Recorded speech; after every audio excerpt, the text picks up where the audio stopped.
Hey guys, Professor Bill, Comic Book University, and Jeff the Land Shark, issue number 1. This is 2025, another new story for Jeff the Land Shark.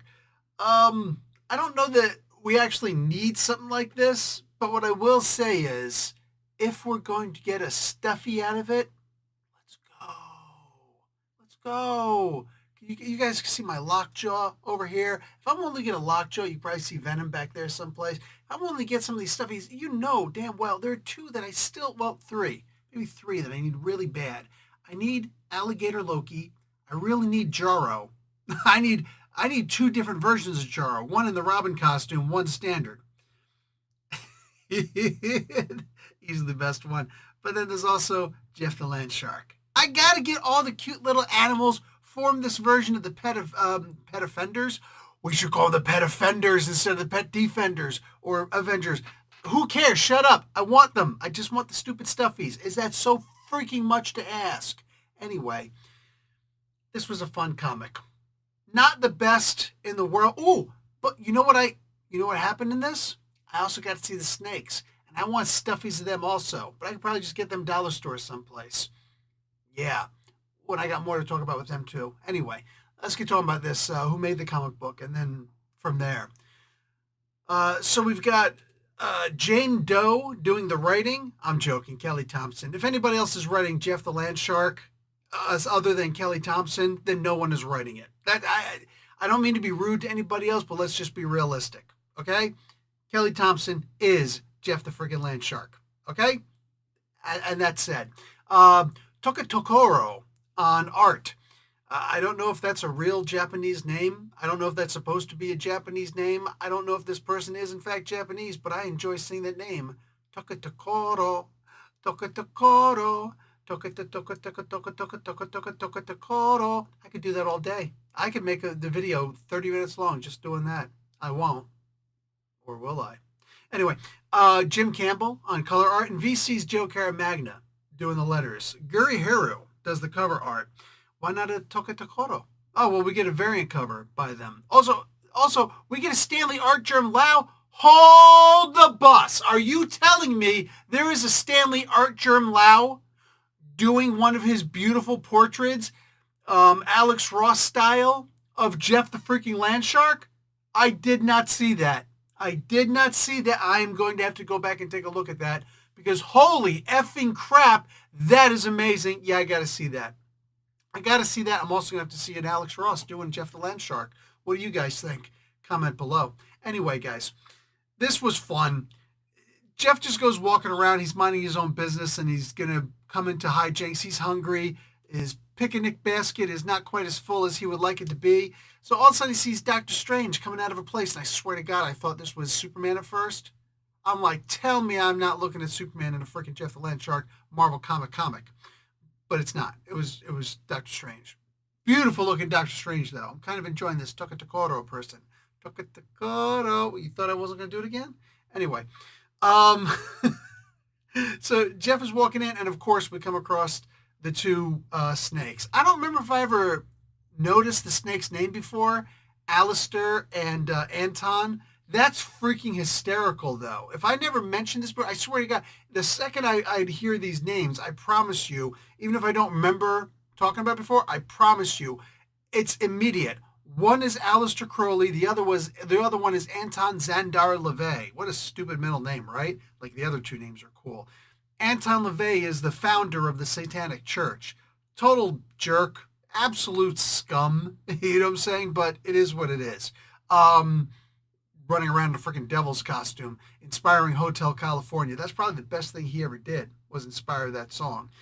But just like Jeff Healey said, the man is definitely twisted. Anyway, so what do you call it? They and then Aleister Crowley, the evilest man alive, self-professed, just some guy who self-published a bunch of books about magic, and very good for the imagination. Inspired a whole bunch of people to go off and do dumb things, including Jimmy Page. This is the second video in a row I'm talking about Jimmy frickin' Page. What was the other one? Comment below if you remember. Anyway, I don't care if you comment below. I will read them, though. Anyway, So Jeff is dealing with these two freaking snakes, Tweedledee and Tweedledum, Tweedledum and Tweedledummer. I freaking love these guys. Oh my god. The snakes are probably the best part of Doctor Strange in the history of Doctor Strange. And that includes the creation of Eternity and the Living Tribunal. R.I.P. freaking Steve Ditko. Anyway, whether it's like this or like this, Ditko rules. Anyway, holy crap.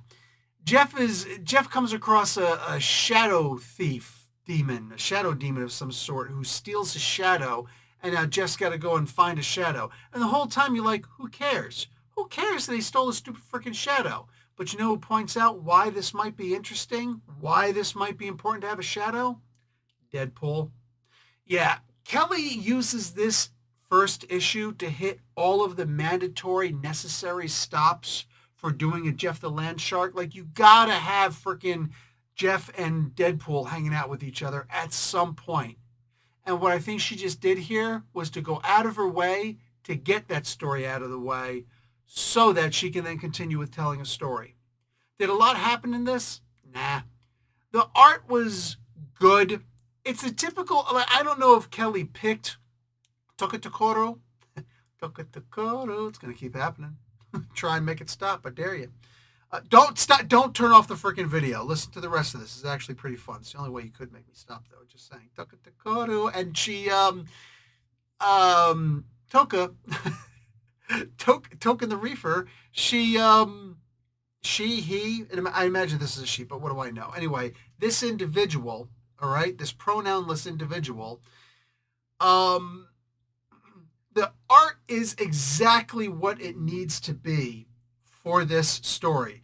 If I had, like if this was Kingdom Come, the art of Alex Ross in it, I'd be upset. I'd be like, what are you doing?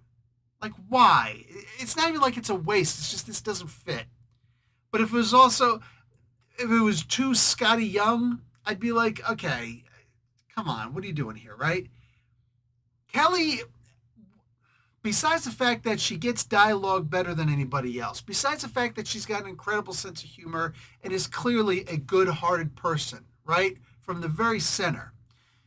Despite the idea that she's like one of the hands-down best Mount Rushmore of modern-day comic book writers, all right? Besides all of that, she knows how to pick an artist. And there's no way it could be this coincidental that she always seems to have the perfect artist. Not the best artists. No. The perfect artists for whatever she's doing. She's telling a story. I feel like this was just getting certain things out of the way so that she can get into telling the story she wants to tell. This is not going to be a serious comic book. No Jeff the Land Shark comic book is going to be a serious comic book. If she could make me cry at some point, which she could, and Kelly has, I would be genuinely impressed and grateful to have a really cool Jeff moment. Like, if nothing else, I think the idea that whether she wanted to write this series or she was asked to write, like whether she asked or was asked to write the series, I don't know. I do want to know, but I'm not going to ask. What I am going to say is, this is the perfect opportunity for Kelly to tell another, but a truly memorable Jeff the Land Shark story. I'm hoping to see Alligator Loki in here at some point. I'm hoping to see fake Jarro. You know what I'm saying? Like some version. I have no doubt that she could figure out a way to do this. And with Scott, what the heck's his name? Scott Snyder. With Scott Snyder's blessing, you know what I'm saying? I guarantee she could do this. I would love to see that. But more than anything else, seeing a heartfelt Jeff moment, not just, have him cry, but no. Have me cry. That would be amazing. I don't know that memory's not the best with, since I left comic books, a while ago. So I don't recall if that's ever happened before with a Jeff story. But I would like it to. That would be fantastic. Guys, this was a Jeff the Land Shark comic book. I'm not going to say it's good. I'm sure as hell not going to say it's bad. It's a Jeff the Land Shark comic book. You have got to be a certain kind of reader to enjoy this. This is not a book for everybody. If If you want action and adventure, you're not going to find it here, even though there is action. If you want murder, mystery, spy stuff, you're not going to find it here, even though clearly there's a Lost and Found. Ooh, is Lost and Found a genre? It's not top shelf humor. It's not even Leslie Nielsen humor, right? It is Jeff the Land Shark. And it is the Queen Mother herself writing Jeff the Land Shark. Bro, I'm just happy to get this. I'm happy that I've come back to reading comic books after quite a lengthy hiatus, and I'm back, baby. I'm back, and I'm seeing Jeff the freaking Land Shark issue number 1. Because if this was issue number 80, I'd still jump on it. You know what I'm saying? It'd also be close to a centennial issue, so that's the thing. 4/5 of the way there. Go out and get this comic book. Why am I telling everybody who's watching this to get the comic book? Because I doubt you're watching this just because of me. What I believe is you're watching this because you like Jeff the Land Shark. And if you do, you're going to like the comic book. It's as simple as that. The Steiner math is perfect. Guys, I'll talk to you all later. Like the video, watch an ad. Professor Bill, Comic Book University. Class dismissed.